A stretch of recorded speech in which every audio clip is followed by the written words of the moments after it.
Oh my gosh, look at all y'all, man. It's such a heartwarming experience to see so many patriots in one area. I'd like to say, first of all, I won't change, as well as Barack Obama. I won't change that we can believe in, but I won't change that the Founding Fathers will believe in as well.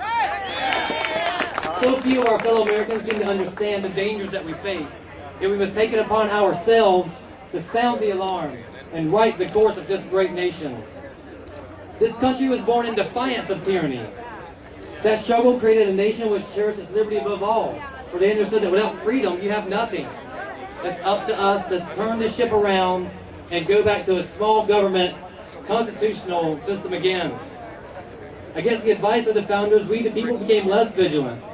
And so government, which the Constitution was meant to chain down, has ballooned into an unwieldy entity.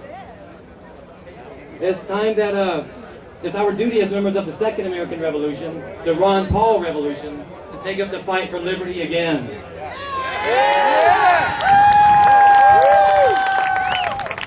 What I want is the America that my grandfather spoke of as I sat on his knee, that George Washington fought in empire to help create, that countless Americans have given their lives to defend, and that the Constitution defines.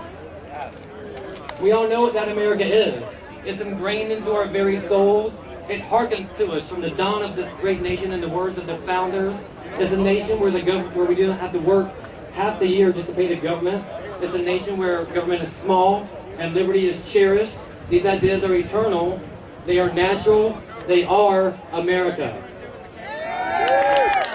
Something's going on here. There's a great awakening of the American spirit happening all over this country. The people are waking up. We're fed up with big government. They take over too much, and they're destroying, controlling, manipulating, and bankrupting this nation, and they're trampling the Constitution. We're involved in an ideological battle for the future of America right now. Do we sit back and allow government to grow in size and corruption while our liberties are slowly eroded? Or do we stand up and shout with one voice that enough is enough? We want our country back. We want less government, lower taxes, and more liberty. Woo! But no one will just hand us our country back. Once any government gains power, it never willingly relinquishes it.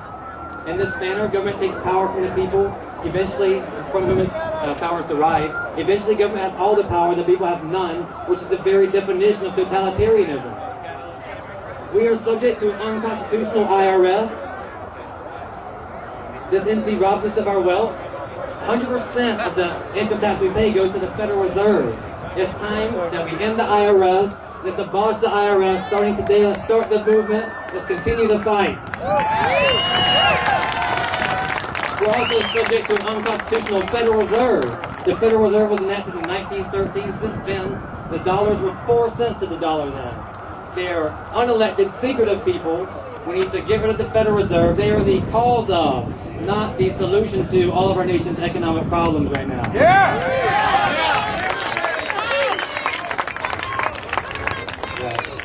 The founders warned us that if we ever allow private bankers to gain control of the issuance of our currency, that they would control, manipulate, and bankrupt this nation, and that's what they've done. It's time to end the Federal Reserve. We're also subject to an unpatriotic Patriot Act. The Patriot Act was given to members of Congress 15 minutes before they had to vote on it. It gives federal agents the right to write their own search warrants. If you were ever given one of these search warrants, you can never tell your spouse, your priester, your pastor, a lawyer. You can't even tell a federal judge in court unless you will go to jail. This is not the way an open society should be run. It's time to end the Patriot Act also. In fact, it's time that we stop being the subjects of government and become the masters of it yet again. We will take back our liberties. We must take back our country. It's time that we return government to the role of the servant and no longer the master. If the founders were here today, they'd be in the streets tomorrow starting a revolution. If they were here today, we could tell them to be at ease because the revolution has already begun. It's important to remember that the Constitution was not written on a whim. There have been thousands of years of civilization. Every type of government has been tried before and has failed. The founders understood that government is the problem, and they wrote the Constitution to chain it down. That's right! Limited liberal government! It's not easy being the defenders of nation and defenders of liberty in a nation in which both parties have become big government, big spending globalists. Yet we must take it upon ourselves to right the course of this nation. We must return government to the role of the servant and not the master. We must all become Paul Revere's and spread the message of liberty amongst the people. We must remember that we do have a Constitution. It is the best guidebook for a country ever written. We ought to actually adhere to it. I would love nothing more than to be able to walk up to Dr. Paul in Congress and say, "Sir, reinforcements have arrived." We've been the lone defender of the people for too long. It's time to get Ron Paul the assistance he needs to take back this country, to save this great nation. Help me send the message to Washington that enough is enough. We want our country back. We want less government, lower taxes, and more liberty. Before I go, I do have a quick thing to say.